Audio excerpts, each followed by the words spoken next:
ഇനി എന്താ നിങ്ങളുടെയൊക്കെ പ്ലാൻ അല്ലേ? ശരിയാണ് എന്നുള്ള മറുപടി. തീർച്ചയായിട്ടും അറിയില്ല. കാരണം ഇവർക്ക് ഇനി ഇവിടെ ആൾക്കാർക്ക് സമാധാനത്തോടെ വരാനും ഇവിടെ ജീവിച്ചിരുന്ന ആളുകൾക്ക് സമാധാനത്തോടെ ജീവിക്കാനൊന്നും പറ്റില്ല. എൻ്റെ അടുത്ത് അവർ പറഞ്ഞത് അവരോട് വിട്ട് പോവുകയാണെന്നാണ് പറഞ്ഞത് ആൾക്കാർ അല്ലേ? എന്താ ചെയ്യുക അറിയില്ല.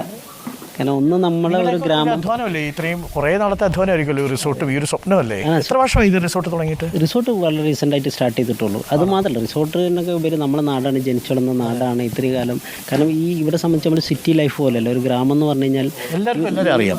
ഇവിടെ ശ്രദ്ധിച്ചാൽ മതി, ഇവിടെ വീടുകൾക്കൊന്നും മതിലുകൾ ഉണ്ടാവില്ല. നിങ്ങൾക്ക് ശ്രദ്ധിച്ചൊന്നും അറിയില്ല, വീടുകൾക്കൊന്നും മതിലില്ല. കാരണം ഇറ്റ്സ് വെരി ക്ലോസ്. അതായത് നമ്മളിപ്പോൾ സിറ്റിയിലൊക്കെ വീട് വെക്കുമ്പോൾ ആദ്യം മതിലാണ് വെക്കുന്നത്.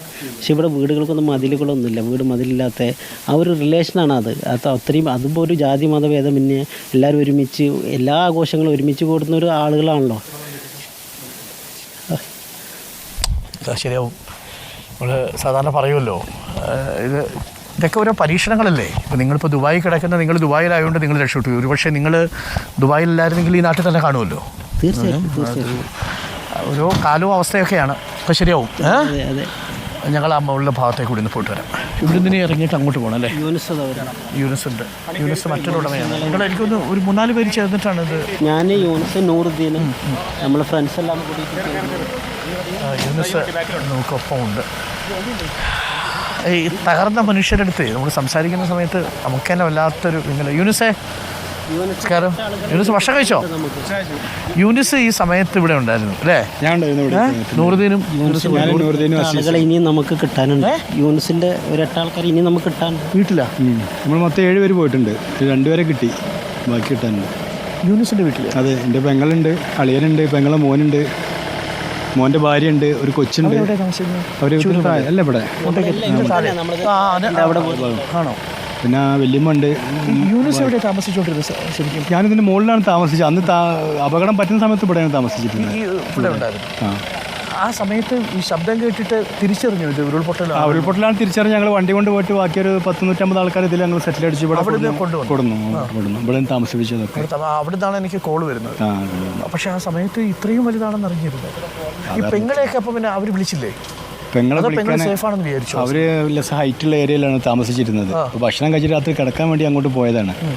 അന്ന് അങ്ങോട്ട് അപകടം വരുവാണ്. രാത്രി അപകടം ഉണ്ടായി കഴിഞ്ഞിട്ട് പെങ്ങളെ വിളിച്ചില്ലേ? ഫോൺ വിളിച്ചിട്ടില്ല, വിളിക്കാൻ ഫോൺ കിട്ടിയില്ല. ഫസ്റ്റ് പിന്നെ ഉരുൾപൊട്ടൽ തന്നെ അവർ മിസ്സിംഗ് ആയി. അപ്പോൾ പോയി അറിയില്ലല്ലോ? ഇല്ല, അറിയില്ല. ഇല്ല, ഞങ്ങൾ അവിടെ പോയപ്പോൾ തന്നെ ആ ഏരിയ ഏകദേശം ഫ്ലാറ്റ് ആയി കിടക്കുന്നുണ്ട്. അപ്പോൾ നമുക്ക് ഊഹിക്കാം.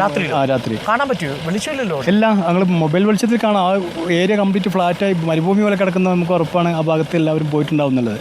പിന്നെ ചൂരമലയുള്ള ആൾക്കാർക്ക് നമ്മൾ ഇവിടെ നിന്ന് ഇൻഫോം കൊടുത്തിരുന്നു. ഒരു തവണ 2 തവണ പൊട്ടുന്ന സമയത്തൊക്കെ അവിടെ നിന്ന് മാറാനും അവിടെ മാറി നിൽക്കാനൊക്കെ. പൊട്ടിയിൽ എത്ര സമയം കൊണ്ട് താഴെ എത്തുമായിരിക്കും? പെട്ടെന്ന് എത്തും. ഇവിടുന്ന് പൊട്ടി ഏകദേശം ഇവിടെ ഫോണെടുത്ത് ചുരമല വിളിച്ച സമയത്തിനുള്ള അവിടെ വെള്ളത്തിൽ നൂറുഖാൻ്റെ മരുവനുണ്ട് ചുരമല. മുമ്പരെ മരുവനക്ക് ഫോൺ ചെയ്ത സമയത്ത് ഡോർ തുറന്ന സമയത്ത് തന്നെ അവിടെ വെള്ളം എത്തിയിട്ടുണ്ട്. അപ്പോൾ അത്രയും സ്പീഡിൽ അടിച്ചു പോയിട്ടുണ്ട്. ഇതിൻ്റെ ഒരു പ്രത്യേകതയായി തോന്നിയതേ, കൂടുതൽ സുരക്ഷിതമെന്ന് തോന്നിയ വീട്ടിലുള്ളവരാണ് ഇവിടെ കൂടുതൽ മരിച്ചിരിക്കുന്നത്. അപകടം വരും എന്നുള്ള ഏരിയയിൽ നിന്നുള്ള ആൾക്കാരൊക്കെ മാറിയിട്ടുണ്ട്. അപകടം വരൂല എന്നുള്ള ഭാഗത്തുള്ള ആൾക്കാരാണ് ഇപ്പം എല്ലാം പോയിട്ടുള്ളത്.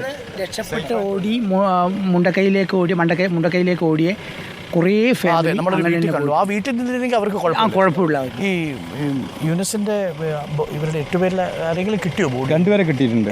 പെങ്ങളെ മോനെ കിട്ടിയിട്ട് ഫിറോസ് എന്ന് പറഞ്ഞാൽ കിട്ടി. അവന് 28 വയസ്സ്. മാരീഡാണ്. അയാളെ വൈഫ് ഉണ്ടായിരുന്നു, ചെറിയ കൊച്ചുണ്ടായിരുന്നു. 2 വയസ്സായ കൊച്ചുണ്ട്. അതിൽ പെങ്ങളുണ്ട്, അളിയനുണ്ട്, വല്യമ്മ ഉണ്ട്, ഭാര്യൻ്റെ ഉമ്മ ഉണ്ട്. എൻ്റെ ഭാര്യയുടെ ഉമ്മ ഉണ്ട്. കിട്ടാനുണ്ട്. അവർ എത്ര വയസ്സുണ്ട്?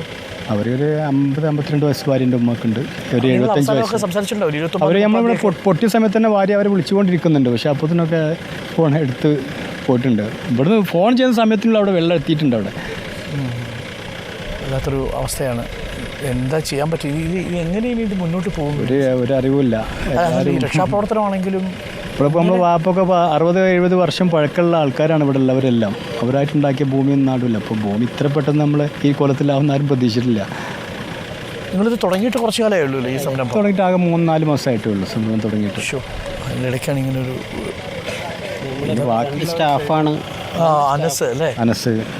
അനസുണ്ട്, ഗഫൂർ, റൂഫർ പിന്നെ ഒരു സ്റ്റാഫുണ്ട് നമ്മുടെ കിച്ചണിൽ നിൽക്കുന്ന. തുടക്കം മുതലേ നിങ്ങളുടെ കൂടെയുള്ള ആളല്ലേ അനസ്? അതെ. പിന്നെ അലി എന്ന് പറഞ്ഞൊരു നമ്മളെ സേഫ് ഉണ്ട്. അവിടെ ഹോസ്പിറ്റലുണ്ട്. പുള്ളിയും പുള്ളീൻ്റെ വൈഫും ഓളെ 2 കുട്ടികൾ പോയി.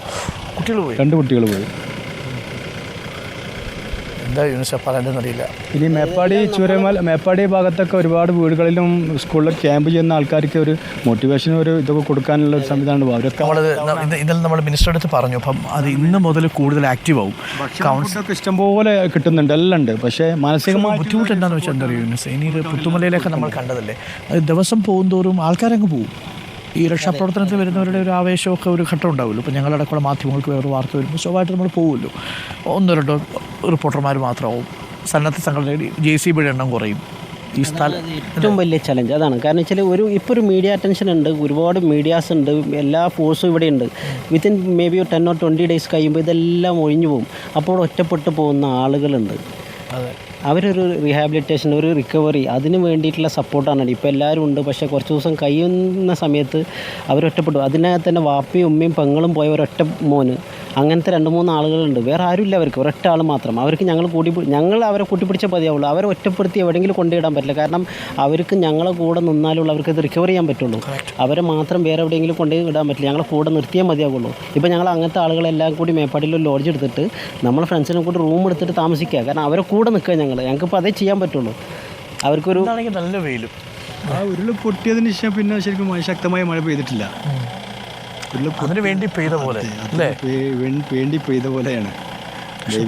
ഭാര്യയുടെ ഉമ്മയൊക്കെ പോകുന്നു എന്ന് പറയുമ്പോൾ അതൊരു എത്ര വിഷമമാണ്. അതും ആ പെങ്ങൾ എന്ന് പറഞ്ഞവൻ്റെ ഫാമിലിയിൽ എപ്പോഴും എല്ലാ ഫാമിലിയും ഉണ്ടാവുമല്ലോ, എല്ലാം മുമ്പിൽ ചില ആളുകൾ എല്ലാ കാര്യങ്ങളും.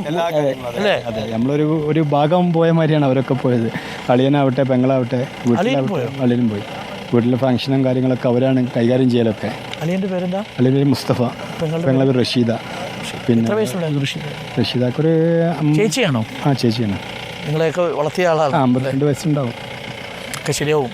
ഇനിയിപ്പോൾ ശരിയാവും എന്ന് പറഞ്ഞാൽ പോയവരെങ്ങനെ വരും എന്നൊരു ചോദ്യം വലിയ പ്രധാനമാണ്. പക്ഷേ പോയ സ്ഥലവും വീടും ഒക്കെ മാറും.